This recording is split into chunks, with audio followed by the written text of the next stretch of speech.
வணக்கம். தந்தியின் பாட்காஸ்ட் செய்திகளை வாசிப்பது விக்னேஷன். முதலில் தலைப்புச் செய்திகள். காற்றழுத்த தாழ்வு பகுதி புயலாக மாற வாய்ப்பு இல்லை என்று தென்மண்டல வானிலை மைய இயக்குநர் பாலச்சந்திரன் தகவல்.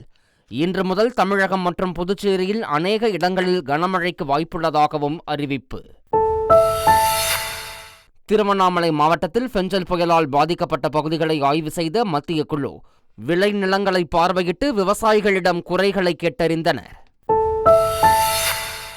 பட்ஜெட்டில் நிதி ஒதுக்கியும் 33,183 கோடி ரூபாய் செலவழிக்கப்படவில்லை என சட்டப்பேரவையில் கணக்கு தணிக்கைத்துறை சமர்ப்பித்த அறிக்கையில் தகவல்.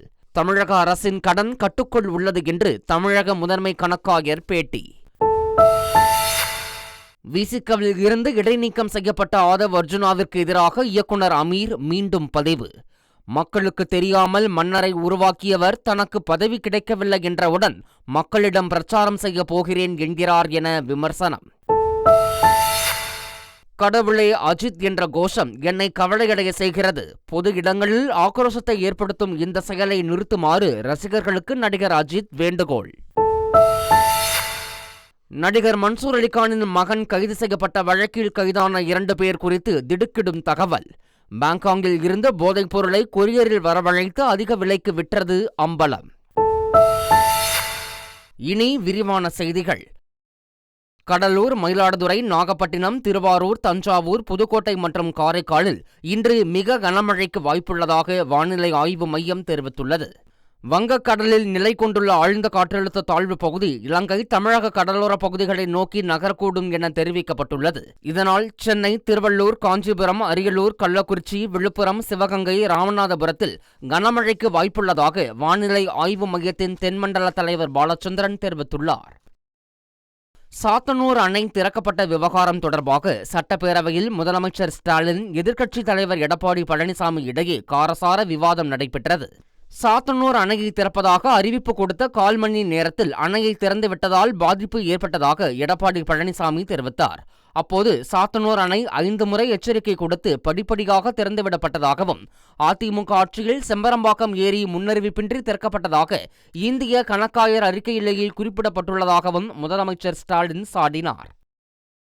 அதானியை தான் சந்திக்கவில்லை என சட்டப்பேரவையில் முதலமைச்சர் ஸ்டாலின் தெளிவுபடுத்தினார். அதானி மீதான குற்றச்சாட்டு குறித்து நாடாளுமன்ற கூட்டுக்குழு விசாரிக்க கோரிக்கை வைத்து வரும் நிலையில் திமுக மீது குறை சொல்லும் பாஜக, பாமக உள்ளிட்ட கட்சிகள் இந்த கோரிக்கையை ஆதரிக்க தயாரா என கேள்வி எழுப்பினார். டங்ஸ்டன் சுரங்க திட்டத்திற்கு ஆதரவாக அதிமுக எம்பி தம்பிதுரை பேசியதாக முதலமைச்சர் ஸ்டாலின் உண்மைக்கு புறம்பான கருத்தை தனது எக்ஸ் வலைதளத்தில் பதிவு செய்திருப்பதாக அக்கட்சியின் பொதுச் செயலாளர் எடப்பாடி பழனிசாமி குற்றம் சாட்டியுள்ளார். மத்திய அரசு கொண்டு வந்த ஏல முறையை மட்டுமே தம்பிதுரை ஆதரித்ததாக இபிஎஸ் தெளிவுபடுத்தினார். இந்தியாவிற்கு எதிராக வெளிப்படையான போரை அறிவித்த ஜார்ஜ் சோரஸிற்கும் காங்கிரஸ் கட்சிக்கும் என்ன உறவு என்று மக்களவையில் மத்திய அமைச்சர் கிரண் ரிஜிஜூ கேள்வி எழுப்பினார். அதானி விவகாரம் மற்றும் அமெரிக்க தொழிலதிபர் ஜார்ஜ் சோரஸுடன் காங்கிரஸ் கட்சியை தொடர்புபடுத்தி பாஜக எம்பி நிஷிகாந்த் தூபே கருத்து கூறிய நிலையில் அதனை அவை குறிப்பில் இருந்து நீக்க வலியுறுத்தி எதிர்க்கட்சிகள் முழக்கமிட்டனர். இதனால் மக்களவை ஒத்திவைக்கப்பட்டது. ஆதி திராவிடர், பழங்குடியினர் மற்றும் இதர பிற்படுத்தப்பட்ட வகுப்பைச் சேர்ந்த மாணவர்களுக்கான மெட்ரிக் படிப்புக்கு முந்தைய மற்றும் மெட்ரிக் கல்விக்கு பிந்தைய உதவித்தொகைக்கான உச்சவரம்பை உயர்த்துமாறு பிரதமருக்கு முதலமைச்சர் ஸ்டாலின் வலியுறுத்தியுள்ளார். வருடாந்திர குடும்ப வருமான உச்சவரம்பினை 2.5 லட்சம் ரூபாயில் இருந்து 8 லட்சம் ரூபாயாக உடனடியாக உயர்த்தி நிர்ணயிக்க வேண்டும் என கோரிக்கை வைத்துள்ளார். அகில இந்திய உயர்கல்வி ஆய்வுகளின்படி உயர்கல்வி சேர்க்கை விகிதம் பெருமளவு குறைந்துள்ளதாக முதலமைச்சர் சுட்டிக்காட்டியுள்ளார். வன்னியர்களுக்கான உள் இடஒதுக்கீடு வழங்கும் சட்டத்தை முறையாக கொண்டு வராததே உச்சநீதிமன்றம் தடை விதிக்க காரணம் என முதலமைச்சர் மு.க. ஸ்டாலின் விளக்கமளித்துள்ளார். தமிழக அரசு மேற்கொண்ட சட்ட நடவடிக்கைகள் சிறப்பாக இருந்தாலும் இறுதியில் அது காணல் நீராகிவிட்டதாக சட்டப்பேரவையில் பாமக சட்டமன்ற தலைவர் ஜி.கே. மணி விமர்சித்தார். தொடர்ந்து பேசிய முதலமைச்சர் ஸ்டாலின், தாங்கள் சட்டத்தை நிறைவேற்ற தயாராக இருந்ததாகவும், ஆனால் நீதிமன்றம் தடை விதித்த நிலையில் தாங்கள் என்ன செய்வது எனவும் கேள்வி எழுப்பினார். திருவண்ணாமலை தீப திருவிழாவில் சூழ்நிலைக்கு ஏற்றாற்போல மனித சக்திகளை பயன்படுத்தி அசம்பாவிதம் ஏதுமின்றி மலை உச்சியின் மீது தீபம் எரிய நடவடிக்கை மேற்கொள்ளப்படும் என சட்டப்பேரவையில் அமைச்சர் சேகர் பாபு தெரிவித்துள்ளார். 350 கிலோ கொண்ட கொப்பரை 450 கிலோ நெய் மலைக்கு எடுத்துச் செல்ல வேண்டும் என சுட்டிக்காட்டிய சேகர் பாபு, சூழ்நிலைக்கு ஏற்றாற்போல மனித சக்திகள் பயன்படுத்தப்படும் எனவும் நிச்சயம் மலை மேல் தீபம் ஒளிரும் எனவும் உறுதியளித்தார். தமிழ்நாடு கனிமவள நிலவரி சட்டம் என்ற சட்டத்தை இயற்றுவதற்கான சட்ட மசோதாவை சட்டப்பேரவையில் அமைச்சர் துரைமுருகன் அறிமுகம் செய்தார். மாநிலத்தின் வருவாயை அதிகரிப்பதற்காக கனிம வளம் கொண்ட நிலங்கள் மீது வரி விதிப்பதற்கான மசோதா ஆய்வுக்கு எடுத்துக் கொள்ளப்பட்ட போது அதிமுக, பாமக, மார்க்சிஸ்ட் கம்யூனிஸ்ட் உறுப்பினர்கள் ஆட்சேபனை தெரிவித்தனர். எம்எல்ஏக்களின் கருத்துக்களுக்கு மாறுபாடு இல்லை என கூறிய அமைச்சர் துரைமுருகன், வரி விதிக்கும் போது அது பற்றி பரிசீலனை செய்யப்படும் என கூறினார். தொடர்ந்து குரல் வாக்கெடுப்புக்கு விடப்பட்டு மசோதா நிறைவேற்றப்பட்டது. 2 நாட்களாக நடைபெற்ற தமிழக சட்டப்பேரவை தேதி குறிப்பிடாமல் ஒத்திவைக்கப்பட்டது. முதல் நாள் நிகழ்வில் டங்ஸ்டன் சுரங்க விவகாரம் தொடர்பாக தனி தீர்மானம் நிறைவேற்றப்பட்ட நிலையில் நேற்று கல்வி நிறுவனம் உள்ளிட்ட எந்தவொரு நிறுவனத்தாலும் அனுமதி கட்டண அடிப்படையில் நடத்தப்படும் இசை, நாடகம் போன்ற நிகழ்ச்சிகளுக்கு 10% கேளிக்கை வரி விதிக்க வகை செய்யும் சட்ட மசோதா உட்பட 19 மசோதாக்கள் நிறைவேற்றப்பட்டன. தமிழகத்தில் தனிநபர் மாநில உற்பத்தி திறன் தேசிய சராசரியை விட 56% அதிகமாக உள்ளதாக இந்திய தணிக்கை தலைவரின் அறிக்கை கூறுகிறது. தமிழகத்திற்கான இந்திய தணிக்கை தலைவரின் அறிக்கையின்படி 2021-22 46,538 கோடி ரூபாயாக இருந்த வருவாய் பற்றாக்குறை 2022-23 36,215 கோடி ரூபாயாக குறைந்துள்ளதாக தெரிவிக்கப்பட்டுள்ளது. மாநில உற்பத்தி திறன் கடந்த ஆண்டை விட 14% அதிகரித்துள்ளதாக தெரிவிக்கப்பட்டுள்ளது. தமிழக அரசின் கடன் கட்டுக்குள் உள்ளதாக சிஏஜி அறிக்கையில் தெரிவிக்கப்பட்டுள்ளது. 2023 மார்ச் 31 வரையிலான காலகட்டத்தில் தமிழகத்தில் செயல்படுத்தப்பட்டுள்ள திட்ட செயல்பாடுகள், நிதி நிலவரம் குறித்து 5 அறிக்கைகளை சட்டப்பேரவையில் கணக்கு தணிக்கைத்துறை சமர்ப்பித்தது. அதில் பட்ஜெட்டில் நிதி ஒதுக்கியும் 33,183 கோடி ரூபாய் செலவழிக்கவில்லை என தெரிவிக்கப்பட்டுள்ளது. தமிழக அரசின் கடன் 2023 மார்ச் இறுதிப்படி 6,91,591 கோடி ரூபாயாக இருப்பதாகவும், ஜிடிபியோடு ஒப்பிடுகையில் கடன் கட்டுக்குள் இருப்பதாகவும், இதனை குறைக்க அரசு நடவடிக்கை எடுக்க வேண்டும் எனவும் தெரிவித்துள்ளனர். எளிய மக்கள் அதிகாரத்தை அடைவதற்கான பிரச்சாரத்தை மக்கள் சக்தியுடன் விரைவில் உருவாக்குவோம் என விசிகவில் இருந்து இடைநீக்கம் செய்யப்பட்ட ஆதவ் அர்ஜுனா தெரிவித்துள்ளார். மன்னராட்சியை ஒழிப்பது குறித்து பேசிய ஆதவ் அர்ஜுனாவை விசிக 6 மாதம் சஸ்பெண்ட் செய்தது. இந்த சூழலில் 2021 சட்டமன்ற தேர்தலில் திமுகவிற்காக உழைத்தது, விசிகவுடன் பயணித்தது உள்ளிட்ட நினைவுகளை பகிர்ந்துள்ளார். விரைவில் அடுத்த திட்டத்தை வெளியிட உள்ளதாக ஆதவ் அர்ஜுனா குறிப்பிட்டுள்ளார். திருமாவளவனை தனிமைப்படுத்த நினைக்கும் அரசியல் புரோக்கர்கள் என ஆதவ் அர்ஜுனாவை இயக்குனர் அமீர் காட்டமாக விமர்சித்துள்ளார். எளிய மக்கள் அதிகாரத்தை அடைவதற்கான பிரச்சாரத்தை மக்கள் சக்தியுடன் விரைவில் உருவாக்குவோம் என ஆதவ் அர்ஜுனா அறிவித்தது குறித்து கருத்து தெரிவித்துள்ள அமீர், மக்களுக்கு தெரியாமல் மன்னரை உருவாக்கியவர் தனக்கு பதவி கிடைக்கவில்லை என்றவுடன் மக்களிடம் பிரச்சாரம் செய்ய போவதாக வீடியோ வெளியிட்டிருப்பதாக சாடியுள்ளார். திருவண்ணாமலை மாவட்டத்தில் பெஞ்சல் புயலால் பாதிக்கப்பட்ட பகுதிகளை மத்திய குழு ஆய்வு செய்தது. கீழ்பண்ணாத்தூர் அடுத்த வேளானந்தல் கிராமத்தில் இருந்த விவசாய பயிர்கள் முற்றிலும் தண்ணீரில் மூழ்கியது. வேளானந்தல் கிராமத்தில் சுமார் 1000 ஏக்கரில் பயிரிடப்பட்ட விளைபயிர்கள் நீரில் வேரோடு அடித்துச் செல்லப்பட்டன. இவற்றை நேரில் பார்வையிட்ட மத்திய குழு விவசாயிகளிடமும் குறைகளை கேட்டறிந்தது.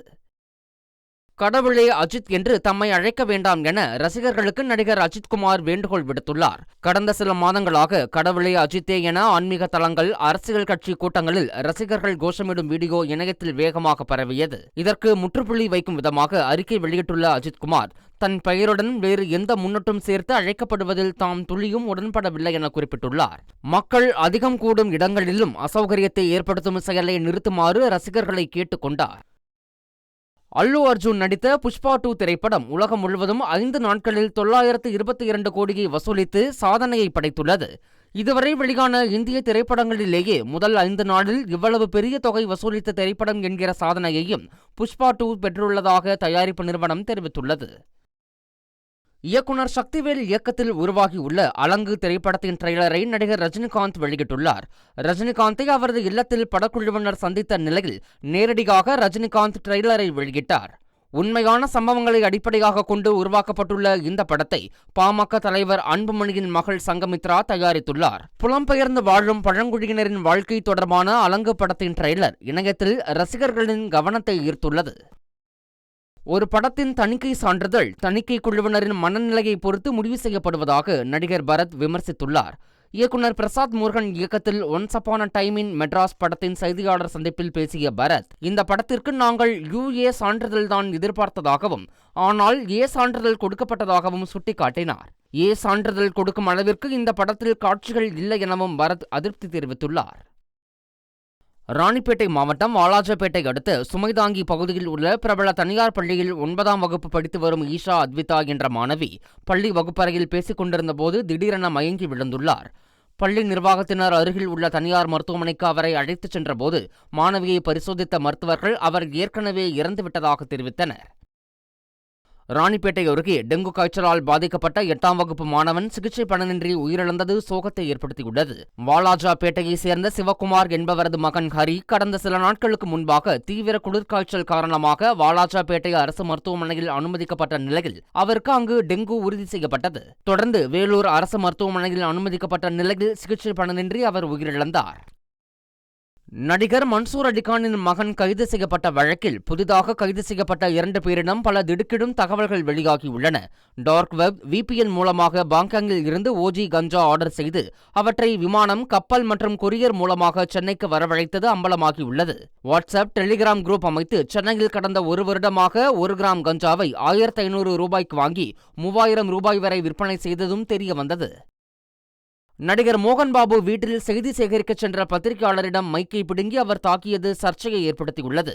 தெலுங்கு நடிகர் மோகன் பாபு அவரது மகன் மஞ்சு மனோஜ் மீது சொத்து தகராறு தொடர்பாக காவல் நிலையத்தில் புகார் அளித்துள்ளார். இந்த சூழலில் மோகன் பாபு வீட்டிற்கு மஞ்சு மனோஜ் ஆதரவாளர்களுடன் சென்றதால் பரபரப்பான சூழல் நிலவியது. மாநிலங்களவைத் தலைவர் ஜெகதீப் தன்கர் மீது நம்பிக்கையில்லா தீர்மானத்தை கொண்டுவர எதிர்க்கட்சிகள் நோட்டீஸ் வழங்கியுள்ளன. அமெரிக்காவைச் சேர்ந்த தொழிலதிபர் ஜார்ஜ் சோரஸுடன் காங்கிரஸ் கட்சிக்கு தொடர்பு இருப்பதாக பாஜக குற்றம் சாட்டிய விவகாரத்தில் ஜெகதீப் தன்கர் ஒருதலைபட்சமாக செயல்படுவதாக கூறி எதிர்க்கட்சிகள் நோட்டீஸ் அனுப்பியுள்ளன. விதிகளின்படி 14 நாட்களுக்கு முன்பாக நோட்டீஸ் வழங்க வேண்டும் என்ற சூழலில் டிசம்பர் 20ஆம் தேதி கூட்டத்தொடர் நிறைவடைவதால் நடப்பு தொடரில் நோட்டீஸ் அனுமதிக்கப்பட வாய்ப்பில்லை என தெரிகிறது. இந்தியா கூட்டணியின் தலைவர் பொறுப்பு மம்தா பானர்ஜிக்கு வழங்கப்பட வேண்டும் என லாலு பிரசாத் யாதவ் கூறியுள்ளார். ஏற்கனவே சமாஜ்வாதி கட்சி, உத்தவ் தாக்கரேவின் சிவசேனா உள்ளிட்ட கட்சிகள் மம்தாவிற்கு ஆதரவு தெரிவித்துள்ள நிலையில் தற்போது ராஷ்டிரிய ஜனதா தளம் கட்சித் தலைவர் லாலு பிரசாத் யாதவும் ஆதரவு தெரிவித்துள்ளார். விஸ்வ ஹிந்து பரிஷத் நிகழ்வில் நீதிபதி SK யாதவின் சர்ச்சை பேச்சு தொடர்பாக விரிவான அறிக்கை தாக்கல் செய்ய அலகாபாத் உயர்நீதிமன்றத்திற்கு உச்சநீதிமன்றம் உத்தரவிட்டுள்ளது. கடந்த ஞாயிறு நடைபெற்ற விஸ்வ ஹிந்து பரிஷத் நிகழ்வில் நமது நாடு ஹிந்துஸ்தான், இங்கு வசிக்கும் பெரும்பான்மையினர் விருப்பப்படியே நாடு இயங்கும் என சொல்வதில் எவ்வித தயக்கமும் இல்லை என பேசியது சர்ச்சையானது. இதனால் நீதிபதி SK யாதவிற்கு எதிராக நடவடிக்கை எடுக்க கோரி குரல் வலுத்துள்ளது. 3 நாள் அரசுமுறை பயணமாக ரஷ்யா சென்றுள்ள பாதுகாப்புத்துறை அமைச்சர் ராஜ்நாத் சிங் அந்நாட்டு அதிபர் விளாடிமிர் புதினை சந்தித்து பேசினார். மாஸ்கோவில் நடைபெற்ற இந்தியா ரஷ்யா அரசு ஆணையத்தின் ராணுவ தொழில்நுட்ப ஒத்துழைப்புக்கான கூட்டத்தில் கலந்து கொண்ட அவர் பின்னர் ரஷ்ய அதிபர் புதினை ராஜ்நாத் சிங் சந்தித்து பல்வேறு விவகாரங்கள் தொடர்பாக சுமார் 1 மணி நேரத்திற்கும் மேலாக ஆலோசனை நடத்தினார். BGT தொடரின் 4வது டெஸ்ட் போட்டியின் முதல் நாள் டிக்கெட்டுகள் விற்று தீர்ந்துவிட்டதாக ஆஸ்திரேலிய கிரிக்கெட் வாரியம் தெரிவித்துள்ளது. இந்தியா ஆஸ்திரேலியா அணிகள் மோதும் 4வது டெஸ்ட் போட்டி பாக்ஸிங் டே டெஸ்ட் போட்டிக்காக மெல்போர்ன் மைதானத்தில் டிசம்பர் 26ஆம் தேதி தொடங்குகிறது. உள்ளூர் விடுமுறை என்பதால் சுமார் 90,000க்கும் அதிகமான இருக்கைகள் கொண்ட மெல்போர்ன் மைதானத்தில் டிக்கெட்டுகள் முழுவதும் விற்று தீர்ந்தன. ஆஸ்திரேலியாவின் அடிலைட் மைதானத்தில் இந்திய கிரிக்கெட் வீரர்கள் தீவிர பயிற்சி மேற்கொண்டனர். அடிலைடில் நடைபெற்ற பகலிரவு டெஸ்ட் போட்டி 3 நாட்களில் முடிவுக்கு வந்ததால் வீரர்கள் திட்டமிட்டபடி தொடர்ந்து அடிலைடிலேயே தங்கியுள்ளனர். இந்நிலையில் இந்திய பேட்டர்களின் ஆட்டம் கடும் விமர்சனத்திற்குள்ளான நிலையில் கோலி, ரோஹித் சர்மா, கில், KL ராகுல், ரிஷப் பண்ட் ஆகியோர் கடுமையான பயிற்சியில் ஈடுபட்டனர். மீண்டும் தலைப்புச் செய்திகள். காற்றழுத்த தாழ்வு பகுதி புயலாக மாற வாய்ப்பு இல்லை என்று தென்மண்டல வானிலை மைய இயக்குனர் பாலச்சந்திரன் தகவல். இன்று முதல் தமிழகம் மற்றும் புதுச்சேரியில் அநேக இடங்களில் கனமழைக்கு வாய்ப்புள்ளதாகவும் அறிவிப்பு. திருவண்ணாமலை மாவட்டத்தில் பெஞ்சல் புயலால் பாதிக்கப்பட்ட பகுதிகளை ஆய்வு செய்த மத்திய குழு விளைநிலங்களை பார்வையிட்டு விவசாயிகளிடம் குறைகளை கேட்டறிந்தனர். பட்ஜெட்டில் நிதி ஒதுக்கியும் 33,183 கோடி ரூபாய் செலவழிக்கப்படவில்லை என சட்டப்பேரவையில் கணக்கு தணிக்கைத்துறை சமர்ப்பித்த அறிக்கையில் தகவல். தமிழக அரசின் கடன் கட்டுக்குள் உள்ளது என்று தமிழக முதன்மை கணக்காயர் பேட்டி. விசிகவில் இருந்து இடைநீக்கம் செய்யப்பட்ட ஆதவ் அர்ஜுனாவிற்கு எதிராக இயக்குனர் அமீர் மீண்டும் பதிவு. மக்களுக்கு தெரியாமல் மன்னரை உருவாக்கியவர் தனக்கு பதவி கிடைக்கவில்லை என்றவுடன் மக்களிடம் பிரச்சாரம் செய்ய போகிறேன் என்கிறார் என விமர்சனம். கடவுளே அஜித் என்ற கோஷம் என்னை கவலையடைய செய்கிறது. பொது இடங்களில் ஆக்ரோஷத்தை ஏற்படுத்தும் இந்த செயலை நிறுத்துமாறு ரசிகர்களுக்கு நடிகர் அஜித் வேண்டுகோள். நடிகர் மன்சூர் அலிகானின் மகன் கைது செய்யப்பட்ட வழக்கில் கைதான 2 பேர் குறித்து திடுக்கிடும் தகவல். பாங்காங்கில் இருந்து போதைப் பொருளை கொரியரில் வரவழைத்து அதிக விலைக்கு விற்றது அம்பலம். இத்துடன் செய்திகள் நிறைவடைகின்றன. வணக்கம்.